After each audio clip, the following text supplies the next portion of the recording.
जय श्री राम। स्वागत है आप सभी का। मैं आचार्य राजेश।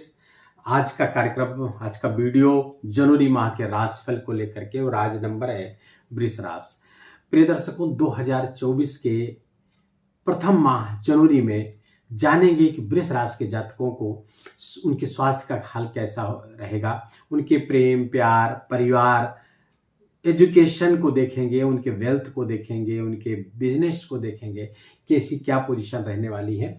ओवरऑल देखें तो बहुत शानदार महीना होने वाला, लेकिन कुछ जगहों से कुछ समस्याएं आती हुई दिख रही हैं। वीडियो को पूरा देखिएगा, उन समस्याओं के निजात के हम तरीके और उपाय भी बताएंगे आपको। पहले बता दें कि ये वीडियो वृष राशि के जातकों के लिए जिनका चंद्रमा वृष राशि पर है, जन्म लग्न पत्रिका में वो 2 नंबर कहीं भी हो, वहां पर अगर चंद्रमा बैठा तो आपकी वृष राशि हुई। वृष राशि के जातकों के लिए देखेंगे इस पूरे महीने, पहले देख लें ओवरव्यू क्या है, ग्रहों की क्या स्थिति है। उस आसमान की फोटो खींची जाए 1 जनवरी को तो ये स्थिति उभर कर आती है, जिसमें आपके प्रथम भाव पे कोई ग्रह नहीं, द्वितीय, तृतीय, चतुर्थ एकदम खाली है, कोई ग्रह नहीं है। ऐसा नहीं कि ये भाव अपना फल नहीं देंगे, ये भाव भी अपना फल देंगे, बशर्ते यहाँ पे कोई ग्रह नहीं है। केतु आपके पंचम स्थान पर बैठे हुए, 6ठा स्थान पुनः खाली है, और आपके सप्तम स्थान पर शुक्र और बुध विराजमान है। बुध यहाँ पर 7 जनवरी तक ही रहेंगे। 7 जनवरी से यहाँ पर गोचर करते धनु राशि पर चले जाएंगे अष्टम स्थान पे। शुक्र यहाँ पर 18 जनवरी को है, 18 जनवरी तक है, और 18 जनवरी से गोचर करके आपके धनु राशि पर पहुंच जाएंगे। सूर्य आपके धनु राशि में वर्तमान में गोचर कर रहे हैं। 15 जनवरी को गोचर करके मकर राशि पे चले जाएंगे। इसी को मकर संक्रांति के नाम से भी हम जानते हैं। मंगल पूरे महीने आपके अष्टम स्थान पर विराजमान रहेंगे। सूर्य मैंने बताया यहाँ पर 15 जनवरी से आपके 9वें स्थान भाग्य स्थान पर रहेंगे। शनिदेव बहुत जबरदस्त योग बना करके, सस राज योग बना करके आपके चतुर्थ स्थान पर गोचर कर रहे हैं। अपनी मूल त्रिकोण राशि कुंभ राशि पर बैठे हुए। राहु आपके एकादश स्थान पे पुनः एक राजयोग, शनिदेव के कारण राजयोग, फिर राहु के कारण भी राजयोग आपको प्राप्त हो रहा है। मैंने बताया फल दीपिका एक बहुत ही जबरदस्त ग्रंथ है, उसमें कहा गया है कि बृहत पाराशर होरा शास्त्र में भी ये लिखा गया है, तृतीय षष्ठे एकादशे गते राहु राजयोगो प्रचक्षते, अर्थात 3, 6 और 11 में राहु राजयोग प्रदान करता है, और ये राहु आपके 11वें स्थान में बहुत जबरदस्त योग बना करके बैठे। गुरु की स्थिति यहाँ पर ऑलमोस्ट अच्छी है, क्योंकि वो अष्टम के स्वामी है, तो एक विपरीत राजयोग भी बना करके बैठे हुए हैं, हर्ष नामक विपरीत राजयोग, और नहीं विमल नामक विपरीत राजयोग यहाँ पर बनाएंगे तो द्वादश बैठेंगे, और गुरु की दृष्टि आपके यहाँ पर पड़ रही है। गुरु यहाँ पे 31 दिसंबर को मार्गी हो गए हैं। अब मार्गी गति करेंगे तो बहुत अच्छा लाभ भी देंगे आपको। तो ये रहा ग्रहों का ओवरव्यू। चंद्रमा को इसमें हम नहीं लेते, क्योंकि चंद्रमा हर 2.25 दिन पे अपनी राशि बदल देते हैं। तो इन ग्रहों का रिजल्ट क्या होगा उस पर आते हैं। हेल्थ को देखें तो हेल्थ में कुछ प्रॉब्लम्स आपको होती हुई दिख रही। खासकर मैं पहले बात करूंगा यहाँ पे एक्सीडेंट का, क्योंकि अग्नि संज्ञक की राशि है यहाँ पर धनु राशि, और वहां पर सूर्य मंगल 2 अग्नि तत्वीय राशियां विराजमान है, जिसके कारण से स्वभाव में उग्रता, आवेश आप महसूस करेंगे।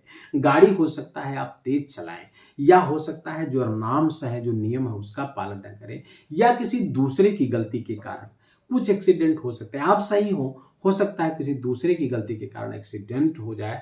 तो यहाँ पर एक्सीडेंट होने के, हड्डी टूटने के पूरे योग वृष राशि के जातकों के लिए बने हुए हैं। इसलिए कृपया हाथ जोड़कर निवेदन है, गाड़ी को बहुत ही कंट्रोल वे में चलाइए, धीरे चलाइए। थोड़ा लेट पहुंचेंगे कोई समस्या नहीं है, 10-5 मिनट का ही लेट होता है।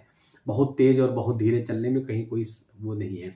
और गाड़ी चलाते समय हनुमान चालीसा का पाठ करते रहें आप, या गायत्री मंत्र का जप करते रहें। गाड़ी चलाते समय बिना बोले हुए, मुंह बंद है, आप मन ही मन गायत्री मंत्र जपते रहिए। कभी भी जीवन में आपका एक्सीडेंट नहीं होगा, गारंटी लिख करके मैं दे सकता हूँ।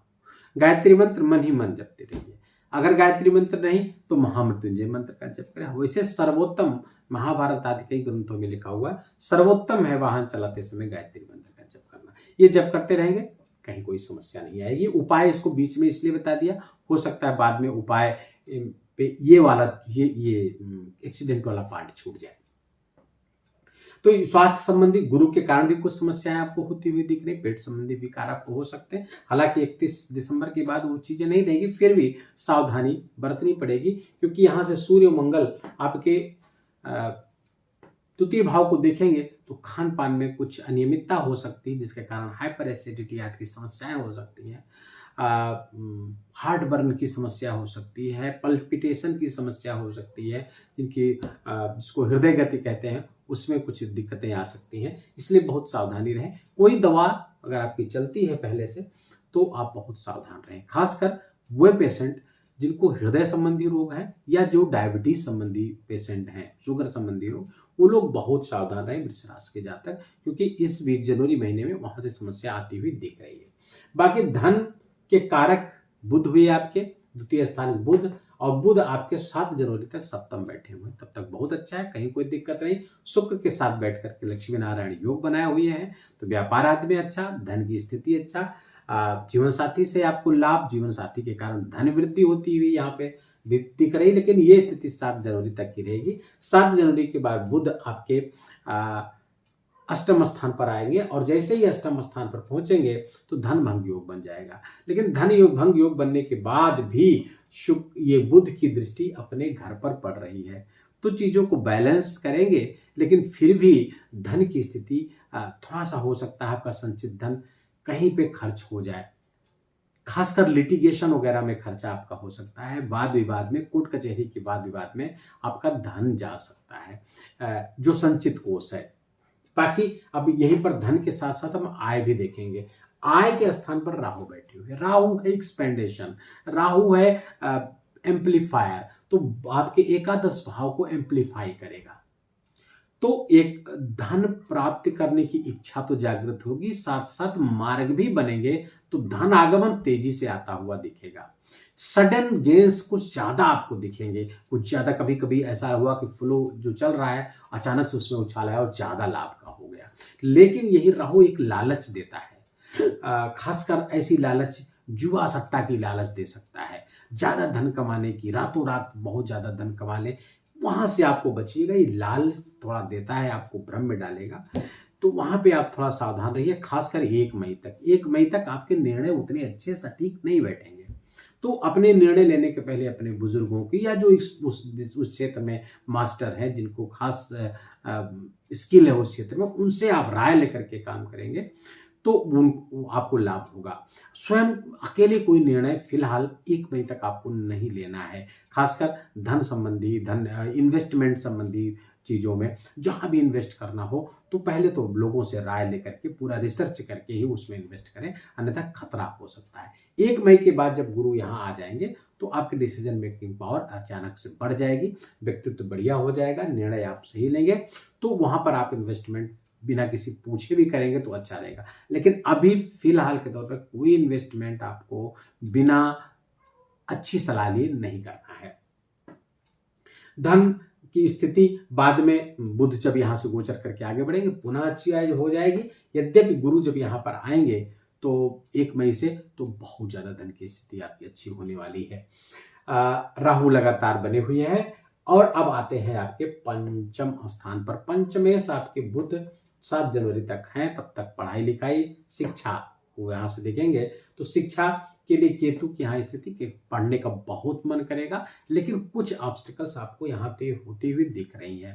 थोड़ा कंसंट्रेशन का अभाव हो सकता है, कंसंट्रेशन बनने में थोड़ी समस्या आ सकती है, और ये महीना, ये पूरे जनवरी, फरवरी, मार्च, अप्रैल, 4 महीने आपको इससे जूझना पड़ सकता है, इसलिए थोड़ा सा सावधान रहें। गणेश जी की आराधना यहाँ पर अगर आप करते हैं तो आपको बहुत लाभ होगा। गणेश जी की आराधना, गणेश ओम गम गणपतये नमः का जप करें, गणेश जी को दूर्वा चढ़ाएं, गणेश जी का ध्यान करते हुए इस ओम गम गणपतये नमः मंत्र का 10-15 मिनट जप करेंगे तो इससे क्लैरिटी आएगी, फोकस्ड हो पाएंगे आप अपने चीजों पर। और केतु यद्यपि ये ज्ञान तो देता है, गुरु की तरह कभी कभी फल देता है, ये तो ज्ञान तो आपको बहुत देगा, लेकिन ज्ञान फोकस्ड हो, जिस क्षेत्र में आप लगे हुए उसी संबंधित ज्ञान हो, क्योंकि ये ज्ञान दिलाएगा तो इधर उधर का ज्ञान दिलाएगा। तो ये राहु, ये केतु आपको फोकस्ड रखे तो उसके लिए बहुत अच्छा ये लाभ आपको दे पाएगा। संतान की स्थिति देखें तो संतान के लिए भी समय थोड़ा सा स्वास्थ्य संबंधी कुछ समस्याएं, क्योंकि यहाँ पंचमेश जो आपका है 7 जनवरी के बाद अष्टम आ जा रहा है, तो बच्चे के स्वास्थ्य संबंधी कुछ समस्याएं आती हुई दिख रही हैं। तो अगर छोटा बच्चा है, बड़ा बच्चा है आपका, एडल्ट है, सब जॉब में है, तो उसको भी कुछ समस्याएं हो सकती हैं। आपके सहयोग की आवश्यकता है, आपके सलाह की उसको आवश्यकता रहेगी। वहाँ पर आप देखिए बहुत प्रेम से बच्चों के से आप पेश आएँ, चाहे छोटे हों बड़े हों, क्योंकि इस समय उनको आपकी आवश्यकता है। जनवरी माह में आपके प्रेम की, आपके स्नेह की, आपकी सलाह की आवश्यकता है, वो देने में आप न चूकें। प्रेम जीवन के लिए समय बीच में ठीक नहीं चल रहा है, क्योंकि लग्नेश की स्थिति आपके यहाँ पर सप्तम बैठी हुई है। यहाँ पर केतु सप्तम से शुक्र जैसे गोचर करेंगे, थोड़ा प्रेम जीवन में कलह मचेगी, आपस में मतैक्य नहीं रह पाएगा, कुछ तू में आपकी बढ़ेगी, संबंध थोड़ा सा टूटने की कगार पे भी आ सकता है जनवरी में। इसलिए थोड़ा बहुत सावधान रखें। और राहु की दृष्टि और केतु की उपस्थिति प्रेम जीवन के लिए अच्छा फिलहाल नहीं है, जब तक कि गुरु 1 मई को यहाँ पे नहीं आ जाते हैं। गुरु की दृष्टि अब यहाँ पर आते हैं, आपका मैंने प्रेम जीवन देख लिया, अब आते हैं पारिवारिक जीवन। पारिवारिक जीवन में जब तक शुक्र यहाँ पर विराजमान है, प्रेम प्यार बिल्कुल बना रहेगा, कहीं कोई प्रॉब्लम नहीं। लेकिन गुरु ये यहाँ का जो स्वामी है सप्तम का, वो मंगल अष्टम आपके गोचर कर रहे हैं, तो जीवन साथी के स्वास्थ्य में समस्या, खासकर रक्त संबंधी विकार होते हुए स्पष्ट रूप से दिख रहे हैं। अब और जीवन साथी के साथ अगर आप ट्रैवल कर रहे हैं तो गाड़ी वगैरह बहुत सावधान रहें, क्योंकि इसमें जीवन साथी की भी चोटिल होने की संभावना है। दोनों लोग चोटिल हो सकते हैं, एक्सीडेंट से दोनों लोगों को नुकसान पहुंच सकता है। यहाँ पे बहुत ध्यान रखने की जरूरत है। स्वास्थ्य जीवन साथी का खूब ख्याल रखें। आपस में प्रेम से अगर कोई प्रॉब्लम आ रही है, कोई वैचारिक मतभेद पैदा हो रहा है, तो उसके कारण से दूरी ना बनाएं।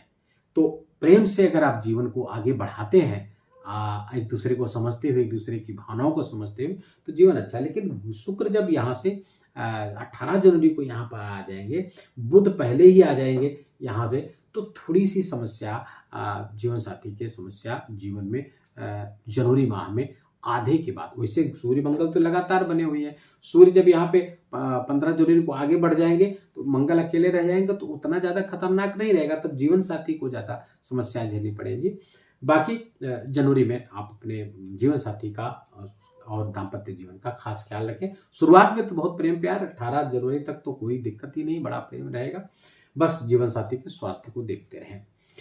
अब आते हैं आपके करियर को देखें। करियर के लिए तो कुछ कहना ही क्या, क्योंकि दशमेश दशम स्थान पर बैठा हुआ है। दशमेश 10 में, दुनिया उसके बस में, ऐसी युक्ति कहा जाती है ज्योतिष क्षेत्र में। तो दशमेश दशम में बैठे हुए शनि यहाँ पर बहुत दिग्बल को प्राप्त कर रहा है। शश नामक राजयोग बनाया हुआ है, बहुत शुभ गोचर शनि का ये है आपके लिए। और चूंकि गुरु का भी बल प्राप्त हो रहा है, गुरु यहाँ से पंचम आपके सुख स्थान को देखेंगे, सप्तम को देखेंगे, यहाँ से भी करियर को देखा जाता है, नौकरी। तो नौकरी आज लगने की संभावना लगातार बनी हुई है। और ये केवल जनवरी माह में नहीं, पूरे 2024 में जॉब मिलने की संभावना, जॉब परिवर्तन होने की संभावना, प्रमोशन होने की संभावना कंटिन्यूअस बनी रहेगी। और लगातार प्रमोशन हो सकता है, अगर जिस विभाग में हो और काम के आधार पर प्रमोशन हो रहा है, तो इस 2000 वर्ष में आपको 2 प्रमोशन मिल सकते हैं। बहुत अच्छे प्रमोशन की स्थिति बनी हुई है। कामकाज की स्थिति बहुत अच्छी है। कार्य क्षेत्र में बहुत अनुकूलता प्राप्त होती हुई यहाँ पर आपको होती हुई दिख रही है। करियर में लगातार ग्रोथ होती हुई वृष राशि के जातकों को निस्संदेह होती हुई दिख रही, कहीं कोई प्रॉब्लम नहीं है। भाग्य की स्थिति, भाग्येश दशम बैठे हुए हैं, बहुत अच्छा है। भाग्य सौभाग्य वर्धन यहाँ पर हो रहा है, तो भाग्य की स्थिति भी बहुत अच्छी है। सूर्य जब मकर संक्रांति करके आपके भाग्य स्थान पर आएंगे, तो वो सूर्य आपके सुखेश है और अपने घर से छठे बैठेंगे, तो थोड़ा सा माता जी के स्वास्थ्य में और पिताजी के स्वास्थ्य में कुछ समस्याएं आती हुई यहाँ पर दिख रही। उनके स्वास्थ्य का खास ख्याल रखना होगा आपको। बाकी लगभग सारे पक्षों को मैंने छू लिया है, और गुरु की दृष्टियां भी हमने लगभग देख ली है। गुरु की दृष्टि जो यहाँ पर मैंने बताई कि थोड़ा सा जो एक्सीडेंट वगैरह की संभावना बनी हुई है, गुरु की दृष्टि से चीजें संभलती हुई, मैनेज होती हुई दिख रही, लेकिन फिर भी सावधानी हमेशा अच्छी होती है। सावधानी रहेंगे, सावधान रहेंगे और संबंधी उपाय करेंगे तो बहुत अच्छा रहेगा। उपाय के लिए मैं क्या बताऊं, उपाय के लिए आप सर्वोत्तम उपाय आपके लिए तो होगा श्री सूक्त का पाठ करें, लक्ष्मी जी के श्री सूक्त का पाठ करें, वो आपके लिए बहुत अच्छा होगा। घर में, घर के बाहर पड़ोस में जो छोटी बच्चियां हैं, जो बहन भतीजी बेटियां, जो उनका पैर जरूर छुए वृष राशि के जातक, बहुत ही लाभ होगा, बहुत ही लाभ होगा आपको। दूसरे हनुमान चालीसा का निरंतर पाठ करें, वृष राशि के जातकों के लिए बहुत अच्छा लाभ देंगे, क्योंकि आपके सप्तमेश हैं और आपके द्वादश स्थान के स्वामी भी हैं, और द्वादशेश आपके मंगल यहाँ बैठकर एक विपरीत राजयोग भी बना रहे हैं। तो हनुमान चालीसा का नित्य पाठ करें और श्री सूक्त का पाठ करते रहेंगे तो बहुत अच्छा जीवन आपका चलेगा, महीना बहुत अच्छा बीतेगा। और एक्सीडेंट के लिए मैंने बताया गायत्री मंत्र का जप करें। व्रत आदि को देख लेते हैं। सफला एकादशी 7 जनवरी को है, पुत्रदा एकादशी 21 जनवरी को है। एकादशी का व्रत हर व्यक्ति को रहना चाहिए, हर वैष्णव को रहना चाहिए। और अगर आप कोई साप्ताहिक व्रत पहले से रखते हैं तो फिर चाहे तो ना रखें, और अगर हो सके तो रख लें। 2 ही व्रत तो महीने में आते हैं, तो ये हर व्यक्ति को करना चाहिए और इससे बहुत शुभता घर में आती, घर में बड़े पवित्रता का माहौल बनता है। और ये केवल मेटेरियलिस्टिक लाइफ के लिए नहीं, भौतिक सुख सुविधाओं के लिए नहीं, पारिलौकिक जीवन के लिए भी व्रत बहुत अच्छा होता है। मकर संक्रांति 15 जनवरी को हो रही है, बहुत शुभ है, सूर्य की उपासना का बड़ा जबरदस्त पर्व है।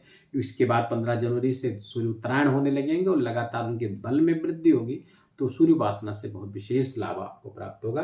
मकर संक्रांति को किसी नदी में स्नान करें, दान करें, अन्न का दान करें, तिल और उड़द चावल, ये सब दान करने से शनि भी अच्छे होते हैं, सूर्य भी अच्छे होते हैं, आपकी बलाएं टलती हैं।